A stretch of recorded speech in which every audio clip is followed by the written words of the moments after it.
I was just reading a book. All of a sudden I heard a guy screaming. I turned around and the guy sitting right next beside me was standing up and stabbing another guy with a Rambo knife. It was a horrifying attack that is being described as one of Canada's worst murders ever. Holding his head up in the window like he's in his right mind, taunting the cops with it. I was like, oh yeah, really?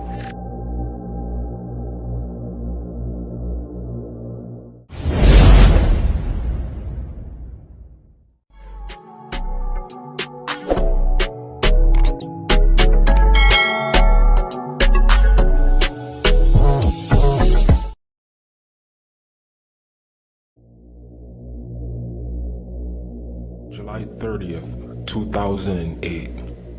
22-year-old Tim McLean was waiting to board the afternoon 1170 Greyhound bus from Edmonton to his home in Winnipeg after a long day of working at the carnival. Once Tim boarded, he sat at the rear of the bus, one row ahead of the toilet. A total of 32 passengers were on board. After a few hours down the Yellowhead Highway, the bus stopped at a pickup spot in Erickson, Manitoba. There, a middle-aged man by the name of Vince Lee would board the bus. Vince was tall and had shaved his head and was wearing sunglasses. He sits near the front of the bus, and in an hour, the bus comes to a stop at Brandon in Manitoba. The passengers get off the bus to take a food break. After reboarding, Tim heads to his seat. Shortly after, Vince Lee would follow and take the seat next to him.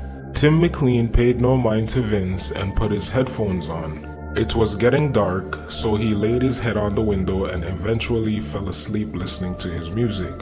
At 8 p.m., Tim lays against the window asleep and unaware. Vince Lee would do the unthinkable and suddenly withdraws a large knife from his carry-on bag. In a calm, robotic motion, Vince Lee begins repeatedly stabbing Tim in the throat and chest. Awake, panicked and bleeding profusely, Tim began to scream. In a panic, passengers began to stand and distance themselves, alerting the bus driver of the situation unfolding. The bus comes to a complete stop on the side of the road. The driver and passengers quickly exit the vehicle. Panicked passengers watched in horror as Vince began to decapitate Tim. In a shocking display of brutality, Vince held Tim's decapitated head and displayed him to the passengers. Two passengers and the driver tried re-entering the bus to restrain Vince but were chased off with his knife. The driver then activates the bus safety mechanism. The feature prevented Vince from operating the vehicle. Law enforcement was already on their way.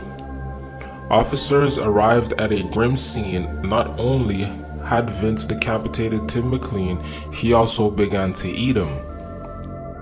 Passengers who bore witness were vomiting in hysterics. Officers called for reinforcements.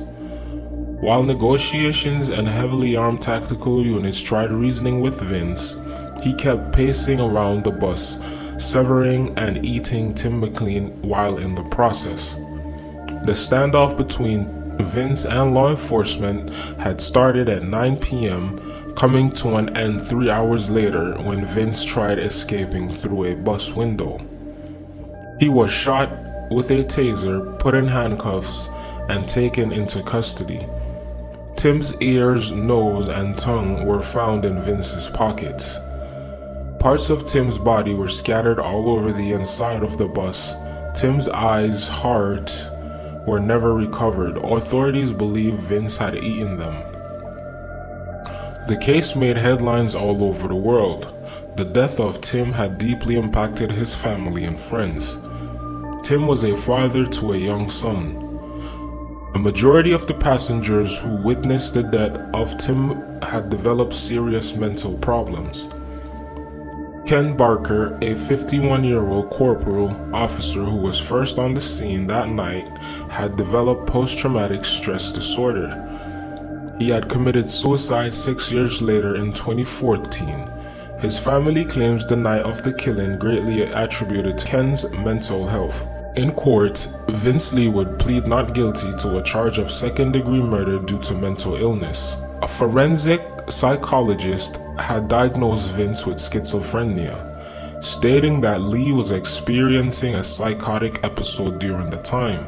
Vince claimed the voice of God told him to kill Tim, convincing him that the man sitting next to him was a demon and had to be executed to save the world. The court agreed.